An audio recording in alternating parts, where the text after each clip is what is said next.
Hi guys and girls, I'm Obsidian Ant and welcome to 3307. This is where I take a look at the news and happenings in and around Elite Dangerous. This week we have a new image for Odyssey to look at, courtesy of PC Gamer. Drew Wagar has a new story to tell in the form of Elite Retribution, and ship manufacturer Lakon Spaceways has sold shop. PC Gamer have this week posted a bunch of images for Odyssey. One is a never-before-seen piece of concept art, another is a screenshot that generally hasn't been widely circulated. The screenshot then was posted to the Steam store a while ago, but is worth taking a look at briefly here, as it hasn't appeared in many other places. The room looks very similar to a concept piece called Security Room, and in fact we can see the display here showing a screen labelled Authorization Scans. Outside the windows we can see the rest of the settlement. The NPC meanwhile seems to have some pretty interesting detailing on their suit. Moving on to the new concept art piece, we can see this is set in Vista Genomics. One of the previous Dev Diaries showed a directions sign pointing towards this particular room. Vista Genomics is an exobiologist service. Here, players will be able to see genetic information on newly discovered life forms. Basically, this is where you'll go in order to sell the data that you have collected from scanning space plants. It forms a part of the exploration component of Odyssey. As yet, we haven't seen this area from any in-game screenshots, so this concept art piece is our first look at it. The PC Gamer article itself is well worth a read if you haven't done so already. It is a reprint of the exclusive article published in the print version of the magazine last month. Elite Dangerous official author Drew Wagar has a new story to tell. His previous books, Elite Reclamation and Elite Premonition, provided some great background to the galaxy. This new story, however, will take a somewhat different direction. This one will not be published as a book, but will instead be told as an unofficial plotline from within the game itself.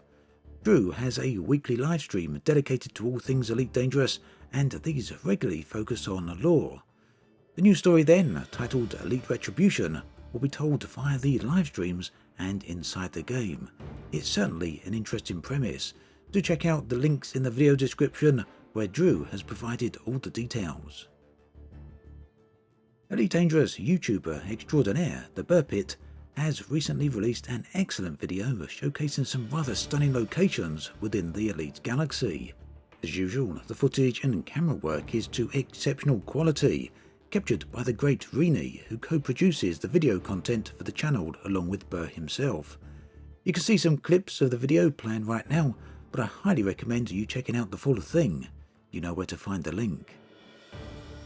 In Galnet news, the background lore of Elite has been moving along rather nicely. In the past few days, the Alliance has moved towards their new elections, and Lakon Spaceways has sold their business.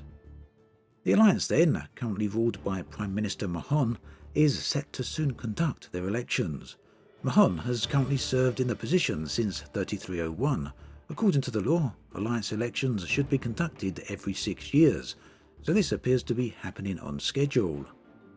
What will be interesting here is to see if someone other than Mahon gets elected. If so, it means a new NPC will be introduced into power play, and I'm certainly interested to see how that plays out. Meanwhile, Lakon, the manufacturers behind the iconic Asp Explorer and the Alliance Chieftain, have sold up. The business is being purchased by the Federation-owned Core Dynamics. Currently, this is an interesting backstory. However, Frontier have previously stated that the new version of Galnet will tie into in-game events. This means it's very likely that this event will have some type of repercussion within the game itself. Speculation, of course, is on the introduction of a new ship in Odyssey. However, there's also numerous other possibilities. After all, this will also represent a shift in the balance of power within the galaxy, giving the Federation direct access to even more technology. So then, that brings us to an end of the current news as we begin a new year for Elite Dangerous here in 2021, or in the world of Elite Dangerous 3307. Of course, this is going to be hopefully a huge year for Elite Dangerous, with Odyssey, the first paid expansion since 2015, being released in the first quarter. There should be more information on this in the coming weeks and the coming months. I'm looking very much forward to seeing all of that. Happy New Year to everyone. As always, thanks for watching, and I'll catch you guys and girls next time.